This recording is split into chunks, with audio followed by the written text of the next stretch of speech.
What is up, everybody? It's Jeff Lighty Jr. here with the Black Boss Channel and Victory Formation. Be sure to hit the thumbs up button, like, share, subscribe, and the notification bell because we upload every single day. Now, I'm here to talk about the NBA playoffs because the NBA playoffs are in full swing and there is a ton going on right now. But the biggest story is that the Los Angeles Clippers have fallen to 2-0 to the Dallas Mavericks, and things are not good right now.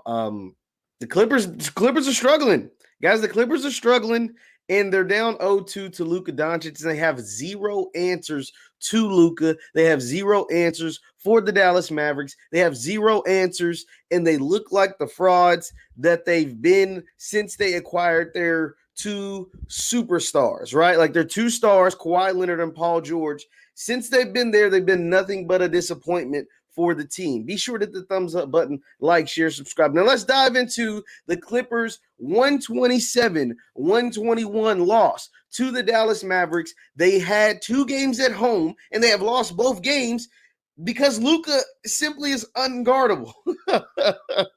They can't do anything with Luka Doncic. The third-year player had 39 points, 7 rebounds, and 7 assists. Now, besides the fact that he scored 39 points, right? Like that is impressive in and of itself. But let's think about this, guys. Let's think about this.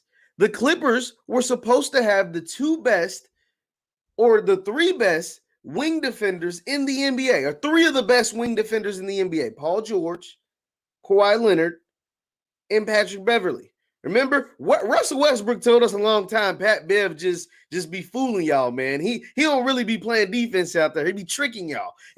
Russell told us that years ago. But I guess it's just now getting to us that Russ was telling the truth the entire time. Because every time Luka has the ball, it doesn't matter who's guarding him. He wants Patrick Beverley guarding him. He calls for the screen for whoever Patrick Beverley is guarding. Patrick Beverley comes and picks him up, and then Luka goes to work. If you watch the games, I swear it's every single rip. Shout out to Kevin Campbell. Pat Bev is just out there for conditioning. Absolutely. And that's what it looks like. Because every single time Luka Doncic has the ball, whoever Patrick Beverley is guarding, he tells to come guard him. He gets the switch. He gets the screen. Patrick Beverley every single time switches because he has pride and he says he's one of the better defenders in the league. And Luka bodies him and babies him and tells him he's too small and he's too little. And he's proven it every single time. Quintez Johnson, shout out to Quintez Johnson, says Rajon Rondo didn't play well and neither did Marcus Morris. Marcus Morris played horrible. Marcus Morris has played horrible, and a lot of folks thought Rondo was going to be the savior for the Clippers because of the way he played last season for the Lakers. Now, Rondo is a good player. Playoff Rondo is supposedly even better player, right? And I'm from Louisville, so I love me some Rajon Rondo. But this team is built around 2 guys that are supposed to be the stars, supposed to be the superstars. And that's not, and Rajon Rondo is neither one of those guys. Those guys are Paul George and Kawhi Leonard. Paul George and Kawhi Leonard. The reason why the Clippers are disappointing is because of Paul George and Kawhi Leonard. We cannot let them off the hook. Now, Kawhi finished with like 40. Let me tell you exactly. Kawhi finished with 41 points. 41 points. It's really good. Even Paul George had 28. He had 28, 12, and 6. But the problem is that this team is supposed to be built around defense. Shout out to Progressive Properties B1 always. Put your hashtag B1s in the chat. Always hashtag B1. But anyway, the problem is this team is supposed to be built around defense. And a lot of people felt that the Dallas Mavericks were better than the Clippers last season. Remember the 2 teams played in the bubble last year. And the Clippers won that series after a bad call on Porzingis at first, and then Porzingis gets hurt. And they still couldn't guard Luka. He had a game winner. He had multiple games over 30 points. He probably had a 40-pointer in there too. And they couldn't guard Luka then. but they were able to eke it out. Now, this Dallas Mavericks team who came into the playoffs really hot, really rolling, they're not afraid of the Clippers. And the Clippers have already shown that they will disappoint in the playoffs. They disappointed last year before they got to the conference finals against against the Denver Nuggets, being up 3-1. And now, after two home games, they're down 0-2 to the Dallas Mavericks, headed to Dallas. Dallas has an opportunity to sweep these dudes. Dallas has an opportunity to sweep these guys. No defense, absolutely, Motown House. No defense whatsoever. And now Dallas has a chance to sweep this series with 2 games in Dallas. Now, I don't think they'll sweep the Clippers. I think the Clippers are too good of a team and have too much pride to actually get swept. But that is a possibility. That is now on the table. What makes this even more interesting, right? Like what makes this case even crazier, the fact that Dallas is up 2-0 after 2 games in LA, is the fact that the Clippers, if you guys don't know, the Clippers tanked. They lost their last 2 games of the regular season to play Dallas. They wanted to play Dallas. They fell from the 2 seed to the 3 seed so they could avoid the Lakers. That was the number one reason. They lost the games because they wanted to avoid the Lakers for as long as possible. So they went from the 2 seed to the 3 seed to avoid the Lakers and to play the Dallas Mavericks because they felt like they could do whatever they want to Dallas. They felt like that they could, they felt like they beat Dallas last year in the first round. Then they could handle them again this year in the first round. How is that plan working? How is that plan working? Absolutely, Kevin. They've tanked just to get bounced in the first round. And what makes this even sweeter or bittersweet if you're a Clippers fan, you're going to lose in the first round to Dallas this year. You lost last year in year 1 of the Kawhi Paul George experience. You lost last year in the second round after being up 3-1 over Denver, and you lost to them in the second round. You're going to lose in the first round this year. You're not going to get swept because I don't believe you're going to get swept because I think you're a better team than that. But you lost year 1 of Kawhi Leonard, Paul George experience. You lost in second round in year 1. In year 2, you're going to lose in the first round. In year 3, you're going to lose. You're not even going to make it to the conference finals. You might not make the playoffs the way the trend is going. But the significance of year 3 is that after year 3, Kawhi Leonard's gone because this experiment has been a failure. Think about it. This experiment has been a failure.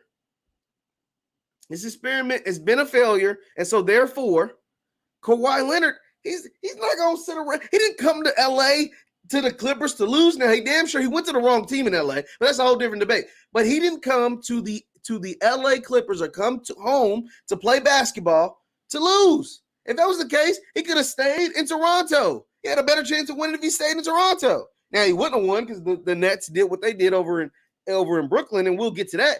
But he came to LA to be the new king of LA. Remember the commercial? The little king pendant dangling from the steering wheel from the ignition?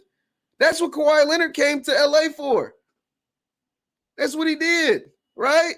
Like, am I wrong? Am I bugging? Ain't that what he came to? He came to LA to be the new king of LA, right? Come on, talk to me. Pat Bev's too small. Absolutely. Luka's telling him every rip, you're too small.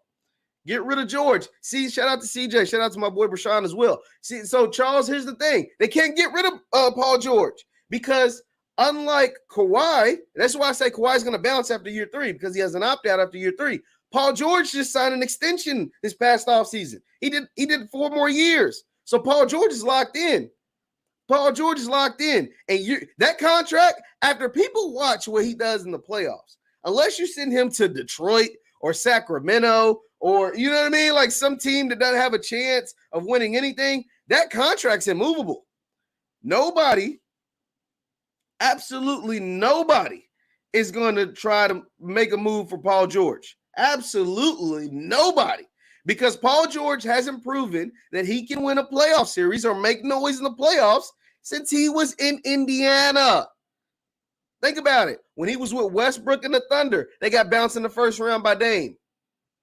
He was with the Clippers. They blew a 3-1 lead to the Denver Nuggets. And now this year, they're down 0-2 in the first round of the playoffs to the Mavericks, the team that they tanked to come, the team that they tanked to play against. I mean, this is incredible, guys. Be sure to hit the thumbs up button. Thumbs up, thumbs up, thumbs up. Clippers aren't a threat because there's no true leader on the team. So Kevin, you make a good point right here. There's no true leader on the team. That was the purpose of bringing in Rajon Rondo. They brought in Rondo to be that leader that Kevin is talking about. They brought in Rondo because think about it. Last year, the Clippers blew the 3-1 lead, and they had all of these excuses. They said it was Doc Rivers' fault. They said Doc was the problem because Doc has blown 3-1 leads before. They said Montrezl Harrell thought he was better than what he really was, so Montrez was the problem, so they shipped Montrez out. They said Lou Williams and Lemon Pepper Lou going to strip clubs and getting wings and all, and leaving the bubble and all of these things was the problem, so they shipped Lou out. Everybody was the problem. Everybody, they had all of these excuses. And so they said, man, we need more shooters. So they brought in Luka Doncic, and they were one of the better three-point shooting teams in the entire league. They were, I think they led the league in three-point percentage. The Clippers, they led the league in three-point percentage and free throw percentage. They led the league in two of the most important categories in the entire game this year. But somehow, some way, they're down 0-2 to the Mavericks and Luka Doncic. I mean, good God almighty. Good God almighty. The Clippers, what is going on? They're the biggest frauds. So now the question that I pose to you guys, are the Clippers, once they lose this first round series, because they're going to lose. They're not coming back from 0-2 after losing the first two home games. I think they can come back and make it a series. But I don't think they have a chance in hell of winning this series, right? So now the question is, are the Clippers the biggest frauds in the history of the NBA? Who are bigger frauds than them? They lose this series. If they lose this series and they go out in the first round to the Dallas Mavericks, are they the biggest frauds in the history of the NBA? That is the question I pose to you guys. Leave your thoughts in the chat. Are they the biggest? Who are bigger frauds than the Clippers? Because every super team, in the recent, let's just do recent super teams, right? Every recent super team, let's say since the Miami Heat created their team in 2011, every super team since Miami created their team in 2011 has done what they're supposed to do. Miami won a chip. Maybe they didn't live up to the expectations we thought they should have, but they all won a championship. Miami won a championship. That super team won. They created that super team won. Let's see. The Cleveland Cavaliers, LeBron James' second super team, that they won a championship. Golden State Warriors, that super team when Kevin Durant came and joined, they won a championship. Now the Brooklyn Nets are the most recent super team outside of the Clippers. Oh, LeBron James, Anthony Davis, they came together. They won a championship. Now the Brooklyn Nets are the most recent super team other than the Clippers. But Brooklyn looks pretty doggone good. Now, Brooklyn still has to go out and do it, but who's going to bet against the Nets? And we'll get to them later, but who's going to bet against James Harden, Kyrie Irving, Kevin Durant? They look like a team that's going to win the championship, or they could win a title. Now someone said the 2011 Heat team lost. Yes, they lost. That's why I said they might have been a slight disappointment, but in 4 years, they did win 2 championships, and it was back-to-back. We can't ignore that. You can't tell the history of the NBA without mentioning the Miami Heat. The Miami Heat with LeBron James. They did win 2 championships during a 4-year span, and LeBron James won 4 MVPs in a 5-year span. You can't tell the history of the NBA without talking about those Miami Heat teams. So, like I said, every team that was a super team that was created since the 2011 Heat have won a championship, have done what they're supposed to do. The Clippers can't even make it to the Western Conference Finals. Now, if that ain't a problem, I don't know what is. Steve Ballmer is the richest. He's the richest owner in NBA. He didn't put together Kawhi Leonard and trade away his entire future, his entire draft picks and all of his future, Shai Gilgeous-Alexander, 5 first-round picks, move heaven and earth to get Kawhi Leonard and Paul George and bring them together to go out in the first round, to tank games at the end of the regular season to play the Dallas Mavericks and to go out in the first round. Now, am I crazy when I say, wow, like this is not what he put the team together to do, right? Like he didn't put this team together. He didn't put this team together to go out in the first round. I mean, come on.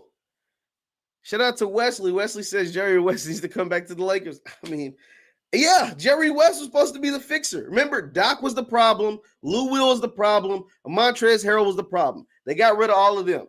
Jerry West brought in, Ty Lue. Said, we're going to make Ty Lue the guy because Ty Lue can fix these things. Ty Lue knows how to be. That's the thing.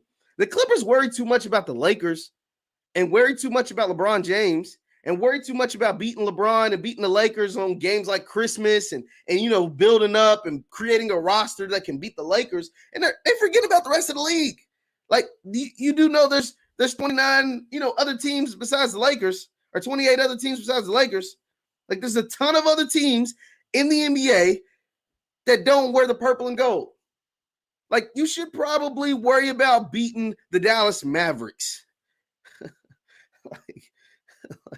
like, come on. Like, the Clippers have built their whole, mantra, their whole roster, their whole persona about we're the kings of LA and we're the better team. And we're not in the basement anymore. And we're not the little brother and yada, yada, yada, and this and that. And we can beat the Lakers and we can beat LeBron and we can beat AD and we the real team in LA.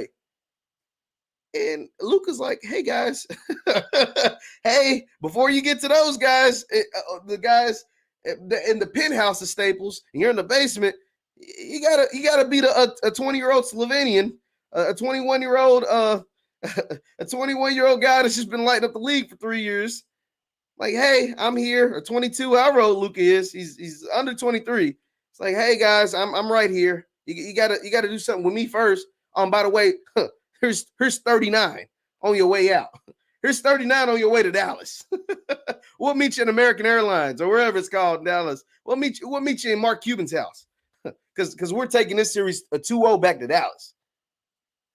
So the Clippers, man, biggest frauds in NBA history as of right now. I mean, I can't think of a team. I can't think of a team that had this much hype, this much star power, 2 or 3 wing defenders, Serge Ibaka in the middle to block shots as the center. All of this defense, all of this offense, Ty Lue, championship coach. Rajon Rondo comes over, championship experience, championship pedigree. Kawhi Leonard's got 2 finals MVPs. And to be down 0-2 to the Dallas Mavericks, not 0-2 to the Lakers, not even 0-2 to the number 1 seed, to like Phoenix or to Utah or something. You're down, or you make it to the finals and be down 0-2 to Brooklyn or Philly, or you're down 0-2 to the Dallas Mavericks. Nah, man, I can't let that slide, G. I can't let that slide, man. They say they got to the finals. They still got to go to Brooklyn. They're not going to make it to the final, Charles. CJ, they're not going to make it to the finals, man. They can't even beat the Dallas Mavericks. They can't beat teams like the Nuggets and the Mavericks. You think they really have a chance against the Lakers in a 7-game series, or a chance against Philly in a 7-game series, or a chance against Brooklyn in a 7-game series? Absolutely not. Absolutely not. Be sure to hit the thumbs up button. Thumbs up, thumbs up, thumbs up. Like, share, subscribe. It says the 2013 San Antonio Spurs lost 3 and maybe 4 Hall of Famers with Tim Duncan, Manu Ginobili, Tony Parker, and Kawhi Leonard. Yeah, but they also won 4 or 5 titles. Tim Duncan has 5 titles. Tony Parker, Manu Ginobili, they have like 3 or 4 titles. Kawhi Leonard's got 2 titles. So yeah, like they lost 1, but they won others. The Clippers haven't won anything. Clippers haven't gotten past the 2nd round. It looks like they're going to lose in the 1st round this year. So yeah, like there's like I said, there's teams that have disappointed and not won as many titles as we wanted them, or as we thought they should win, or as we thought they would win, but they won at least a title. The Clippers haven't even been to the conference finals yet, let alone win a title. Now, Brooklyn is still a question mark, and the Clippers to an extent, they're still a question mark. This series is not over yet, but they are down 0-2 in the 1st round after 2 home games. Not 2 games in Dallas, 2 home games for a team that they tanked to play against. So we can't just ignore that. We can't just ignore that. Yeah, so yeah, that's like when you focus on one team, other teams creep up on you. Absolutely. And this is the second year in a row this has happened to the Clippers. Last year, they were so focused on the Los Angeles Lakers, right? They were so focused about beating the Lakers. But they looked like they were focused on Denver for a while. They went up 3-1. And then because their mind was already game planning and doing all this stuff for LA, for LeBron and AD, they forgot they had a series against Denver.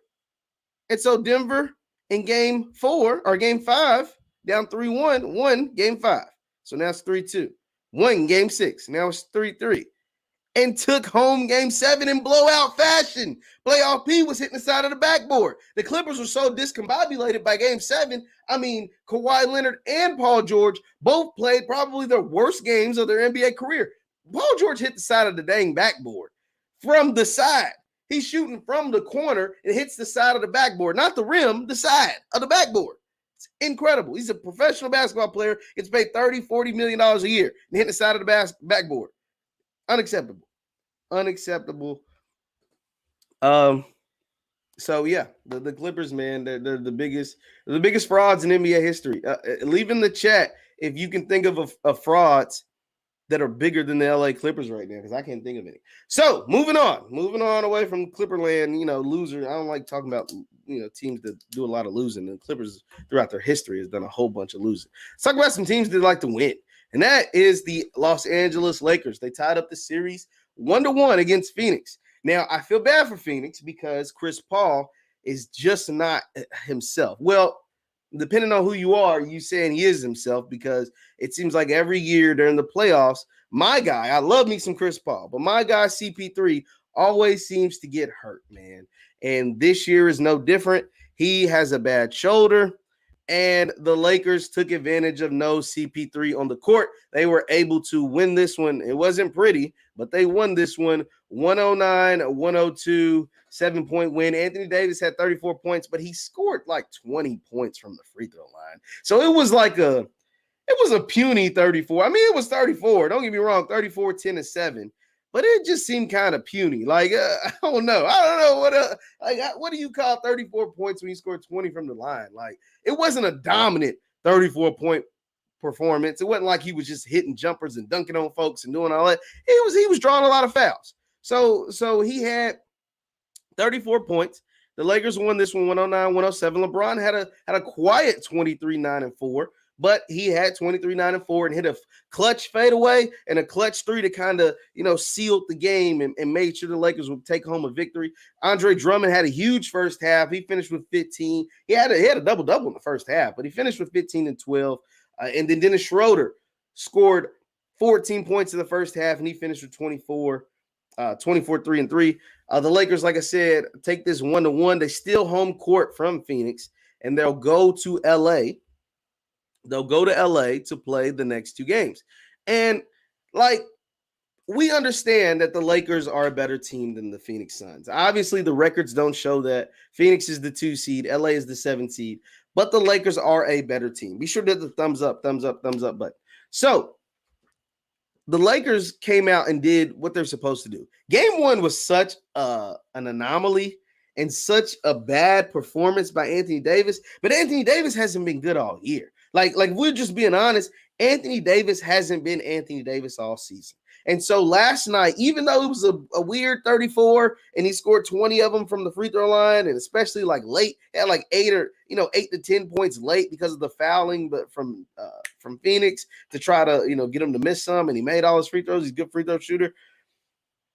It was good to see him score 34 points, because sometimes guys like Anthony Davis, remember, Anthony Davis is a glorified Robin. He's not a Batman. He's not a team that's going to lead your team to a championship. But if he's on a team with a guy like LeBron James, he can be like the best, Robin in the world. Like him, Kyrie Irving, these are like championship level Robins, right? Like a Scottie Pippen is a championship level Robin. Kyrie Irving is a championship level Robin. Anthony Davis is a championship level Robin. And so they're not, like I said, they're not guys that are going to lead your teams, to championships. Anthony Davis, when he was in New Orleans, not only like he could barely get him to the playoffs. When he get him to the playoffs, for the few times he did, he get bounced out in the first round. And there's nothing wrong with being a Robin. Everybody can't be a championship level Batman. Now you can be a Batman in the regular season, but Anthony Davis is a championship level Robin. Anthony Davis is a Batman like hell in the regular season. He scores a bunch of points and it has the PER. I want to say Anthony Davis has the third highest PER of all time. It's like Michael Jordan, LeBron James, and like Anthony Davis, right? Because he's great in the regular season. In the playoffs, like he's just not going to lead your team to championship. But he is a championship level Robin to a guy like LeBron James. So when he doesn't show up, and LeBron James is still coming off ankle. I mean, LeBron James missed 30 games this year. He's coming off an ankle, like a severe ankle injury. Now, we could say he rests probably the last 10, but he is coming off a bad ankle injury. So Anthony Davis has to show up and play like Anthony Davis in order for the Lakers to be a championship team. So when he scores 34 points and grabs 10 rebounds and dishes out 7 assists, the Lakers are going to be really, really hard to beat. Because I still think LeBron James is feeling things out. He was still very passive and not very assertive in this game. If you watched it, he wasn't. He just simply wasn't. He wasn't assertive at all until the fourth quarter, until he made that fadeaway jump shot. He made the fadeaway turnaround on Michael Bridges, and then he hit the three. But he was still passing. Hell, he had one pass. He hit KCP with. KCP passed, I think, to Caruso, and Caruso either turned it over or shot a bad three. And LeBron James was in his, like, come on, man. You shoot. When I pass you the ball, you shoot the freaking ball. When I pass you the ball, shoot it. Don't pass it. I didn't pass you the ball to pass it. I passed you the ball to shoot it.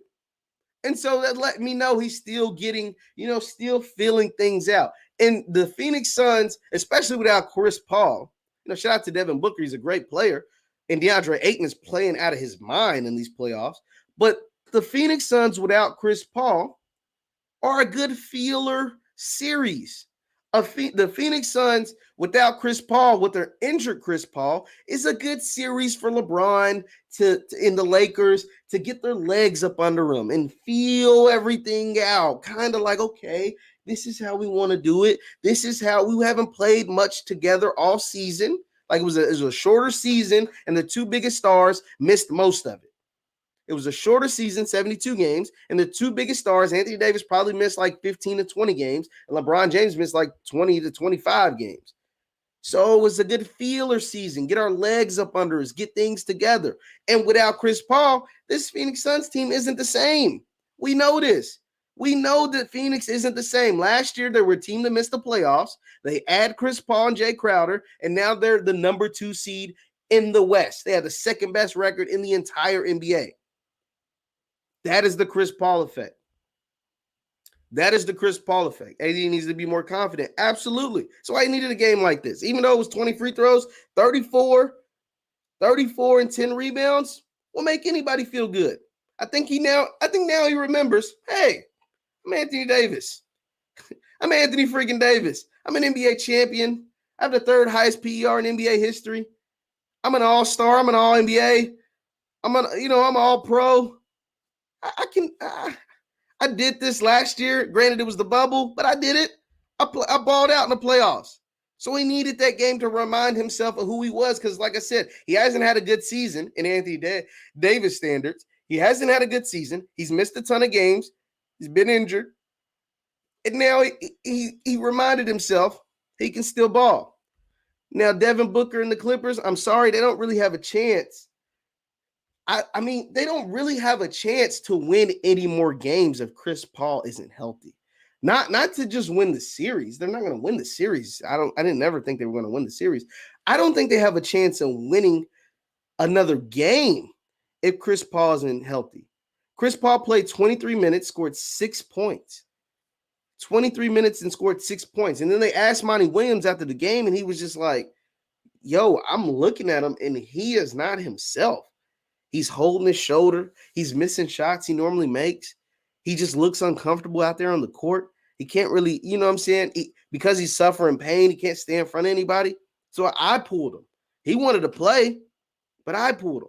Now, luckily, they'll get a game or day or two to try to heal Chris up, but that's not going to be enough. And you can't expect, if you're Phoenix, you can't expect Cameron Payne to play like that every game. I mean, the man had 19 and 7 assists. He was hitting threes. He was driving past people, getting easy layups, showing off his quickness. But you can't expect Cameron Payne to score 19 and 7 assists every game. I mean, I'm sorry, but that's just not realistic. It's not been him his entire career. He had an amazing game. But to expect him to do that over the course of a 7-game series, absolutely not. It's not going to happen.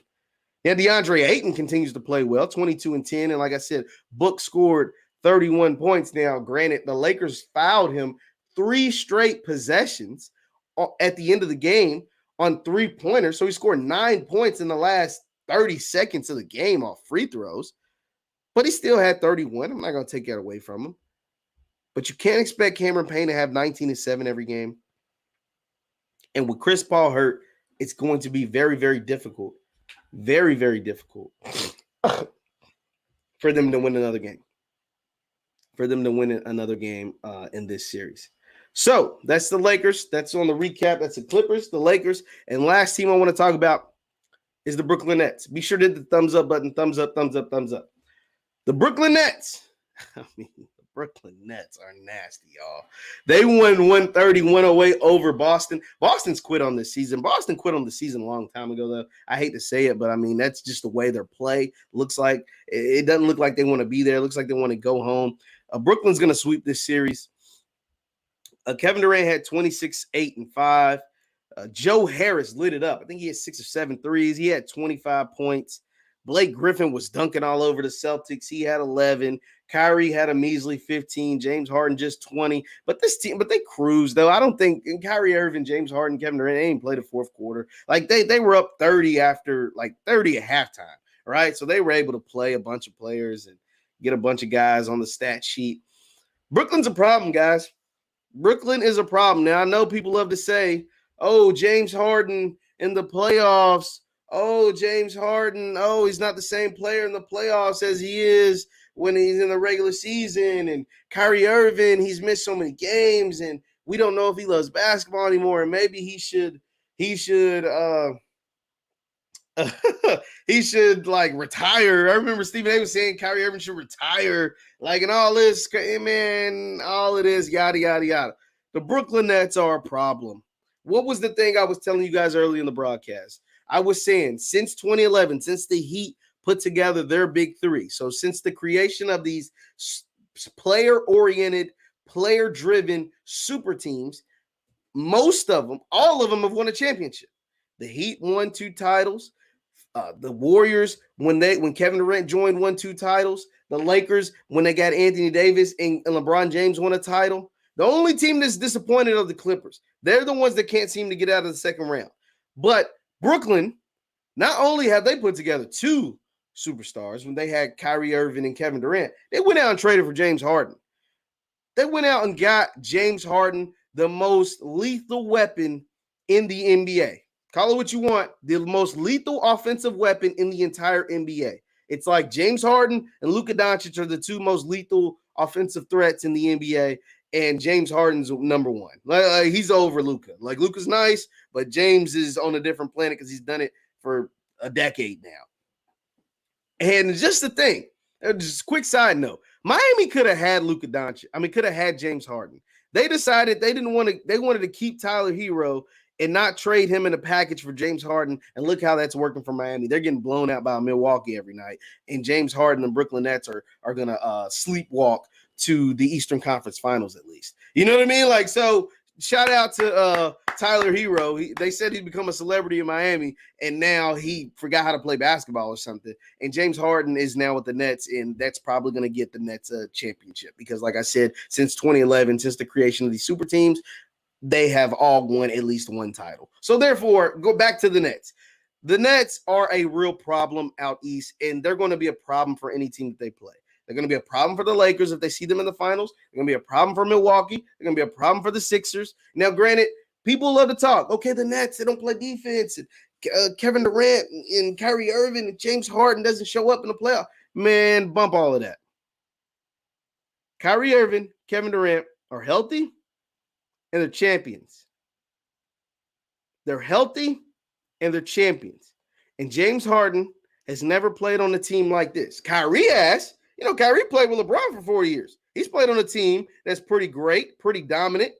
Kevin Durant clearly has. He played for the Golden State Warriors when they had Clay, a healthy Clay, Steph, Draymond. So they played on championship teams. James Harden's never played on a team like this. He's never played when he can look to his right and see Kevin Durant and look to his left and see Kyrie Irving. Now, he played on an OKC team with Kevin Durant, Russell Westbrook. Man, they were babies, y'all. They were babies. And James Harden wasn't James Harden yet. Like, he was sixth man of the year, James Harden. He wasn't MVP of the league, averaging 35 points a game, James Harden. He wasn't that guy yet. He had to go to Houston to become that guy. And now that he's that guy, and you give him Kevin Durant, NBA champion, probably the most lethal offensive weapon in the history of the NBA, and Kyrie Irving, NBA champion with the best handles in the history of the NBA, to go with James Harden, the most lethal weapon on the offensive side of the ball in the NBA right now, yeah, it's gonna be a different James Harden in the playoffs. It's gonna be a different James Harden in the playoffs. He's gonna show you his full bag, offensive arsenal, because he's back into his James Harden point guard bag right now. He's literally a true point guard. James Harden's so versatile. Kyrie Irving plays off the ball, and James runs the offense. He gets Kyrie his shots. He gets Kevin Durant his shots. And then when he needs to, he gets himself his step back, vintage step back, sidestep shot. James Harden is that dude, y'all. We're not going to play with James like that. He is a stud. CJ says Harden gets to show his playmaking skills, which is overshadowed by his scoring ability. He can score 29 to 22 points per game, but he affects the court like no other I've seen in a long time. Absolutely. Absolutely. Because like I said, for the last, almost decade in Houston, James had to be the primary scorer. Now James is sitting back like, yo, I got Kevin Durant and Kyrie Irving. I can get in my point guard bag and get them the ball. And then when time need be, whether they're on the bench or they just need me to get a bucket, I can get a bucket. And there's literally no stopping me. There's no stopping James Harden when he wants to score. It has yet to be done in the last 10 years. It's yet to be done. Anybody stop James Harden when he wants to score? Ain't nobody stopping the Nets if they play like they did last night. Absolutely. I still like the Lakers. I still like the Lakers in the Nets-Lakers series. I like the Lakers because I need to see somebody knock off LeBron James. I need to see somebody knock off LeBron James. I think the Nets are more talented, deeper, have better players, but I got a lot of faith in GOAT James. If I'm going to say LeBron's the GOAT, I'm going to say he's going to beat the Nets, but that might just me being silly, but I still like the Lakers, though. I still like what the Lakers can do. But the Nets are tough, man. When Joe Harris is knocking down 6-7 threes, the Nets are almost impossible to beat because James can shoot. We know Kyrie can shoot and score and get in his bag and do whatever he wants on the court. Kevin Durant the same way. Same with James Harden. And when you add a third piece or a fourth piece rather, like Joe Harris, who can score 25 points in 29 minutes, who can hit 6, 7, 8 threes in a game, and Blake Griffin can dunk on some folks and get the crowd hype. He don't need to score a bunch of points. Just put me down a couple of them dunks. A couple of those dunks he had last night had Brooklyn at the Barclays shaking. Man, Brooklyn's going to be a tough out. Now, the thing is, can they guard the post? Their post defense has been horrible all season. Joel Embiid is going to give them problems. Giannis Antetokounmpo is going to give them problems. I want to say Giannis is averaging like 35 a game. They played Brooklyn like 2 or 3 times, and Giannis is averaging 35 a game, including a game he had like 40 and 15 or something. So they're going to have to figure out a way to try to guard the post. But when their guys are on, they're a very, very hard team to beat. Shout out to Mace, man. He says Lakers in 4. Lakers in 4, I don't know, man. They ain't sure wouldn't be no 4. Lakers need to finish off the Suns. I don't think they'll have to worry too much about the Suns, especially since Chris Paul's hurt. And he probably will be hurt the entire series. He won't be right before the end of this series. But Brooklyn is a problem. Brooklyn is a really, really, really tough team. It's going to be the ultimate defense versus the ultimate offense. Absolutely. Because the Lakers play really good defense. And as we know, Brooklyn be in a bag and score a bunch of points. So we will have to see. That is going to be interesting to watch. I can't wait to see it. I can't wait to see what Brooklyn does. But the Clippers, so to just circle back, shout out to Orlando. Hello to you, Orlando. To circle back to my original topic of this video, and then I'll get out of here. The Clippers, the Los Angeles Clippers, the biggest frauds in NBA history. Since the creation of the super team in the 2011 version, the player-oriented, the player-driven super team, not the super teams that were created in like the 70s and 80s and 90s in early 2000s by teams just drafting really well. You know, Golden State drafts Clay, Steph, and Draymond, and they come together and create a super team, and they win a championship. And we ain't talking about that.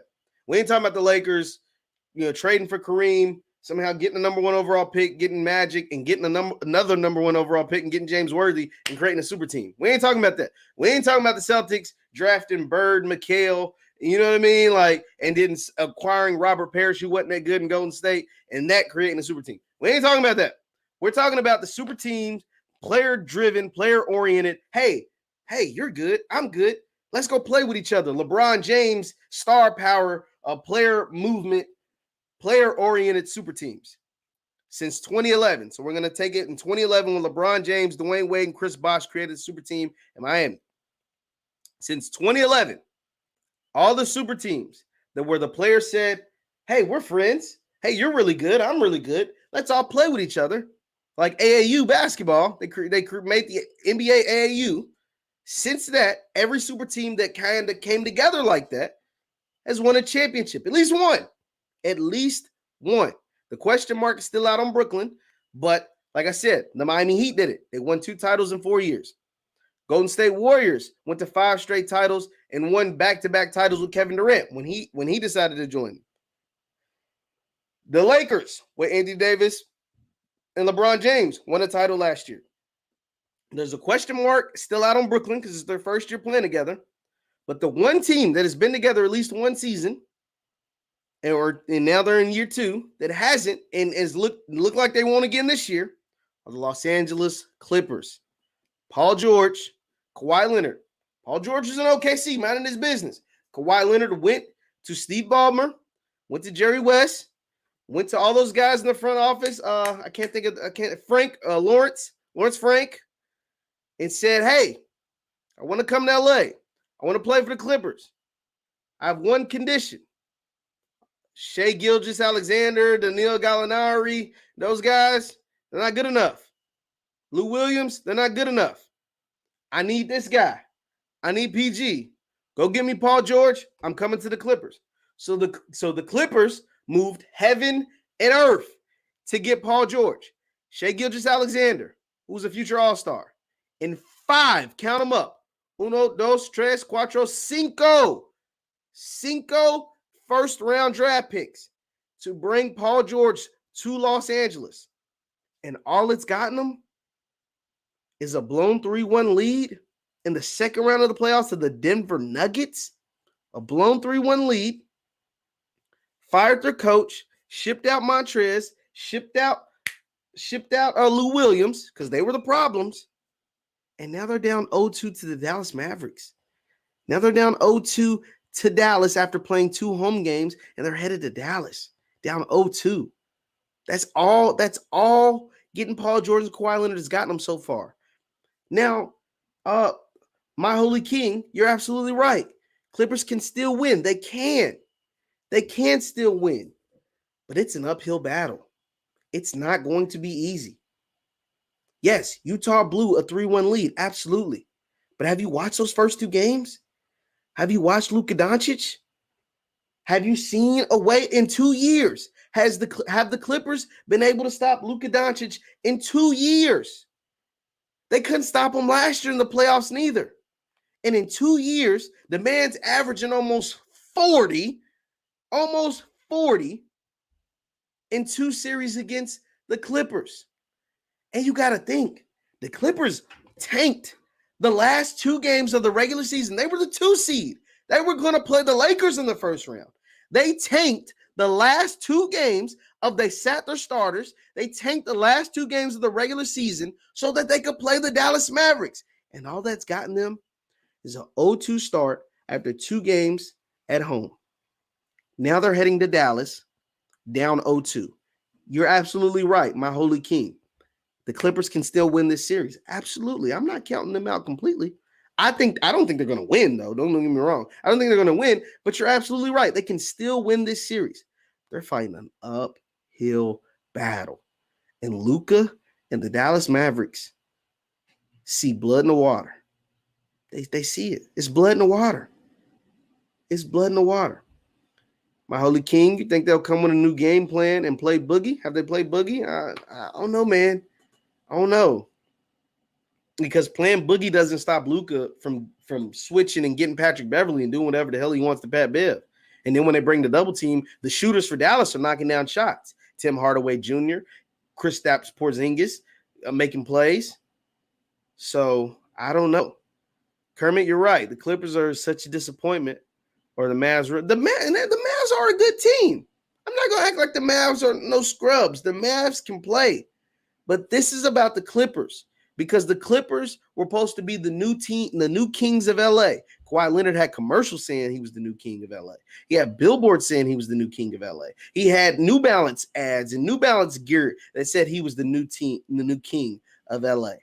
And all he's done since he's been declared the new king of LA is blow a 3-1 lead to Denver in the second round of the playoffs, load managed 2 straight seasons, and now down 0-2 to the Dallas Mavericks after 2 home games. Now you're headed to Dallas down 0-2 and can easily be down 0-3 after game 3 in Dallas. So, yeah, my holy king, you're right. You battle to the end. Absolutely. You absolutely do. You're absolutely right. You have to battle to the end, but things do not look good for the Clippers. That's all I got to say. Thank you guys. Once again, I'm Jeff Lightsey Jr. at the Black Boss Channel. Be sure to hit the thumbs up button, like, share, subscribe on your way out. Shout out to Husky. He came in late. Kawhi picked the wrong destination. I got the wrong destination. He's still a baller. The team just not built to win. No, yeah, you're right, Husky. And I'm going to answer this and let me get out of here. The team is built to beat the Lakers. The only problem is outside of the Clippers and Lakers, there's 28 other teams. There's 28 other teams in the NBA. There's 13 other teams in the Western Conference. You can't just focus your sole attention on beating one team when you have to get past the other teams.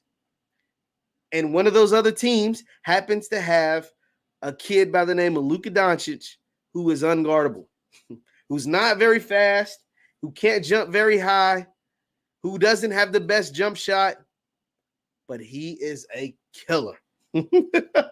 When it comes to that basketball court, he's unguardable. He's a killer. And that's a problem. That has been a major, major problem for the Clippers. Kawhi's a baller. Like you said, Husky, he's a stud. He had 30 points in the first half. He only had 11 in the second, and even less in the fourth. That's not coming up big when the team needs you the most. When you're going to declare yourself the new king of LA, when LeBron's there and the Lakers are there, it's tough, man. That's tough. They're the biggest disappointment of super teams since 2011. All the other super teams, not only did they win titles, hell, they got out of the first and second round. At least made it to the conference finals. They made it to the finals. They won titles. This team struggling in the first round. This team lost in the second round after being up 3-1 last year. Very, very disappointed in the Clippers. But maybe they can turn it around in game 3. We'll see. But as of right now, they're down 0-2 and they're headed to Dallas, and it's not looking good. But once again, I'm Jeff Lightsey Jr. at the Black Boss Channel and Victory Formation. Be sure to hit the thumbs up button, like, share, subscribe on your way out, and follow me on Instagram at JLightsey7. I post stuff on there all the time, and also on Victory Formation Sports Show. I post content on there all the time, from clips to highlights to segments of this podcast. So thank you guys for tuning in. I'll see you next time. Peace.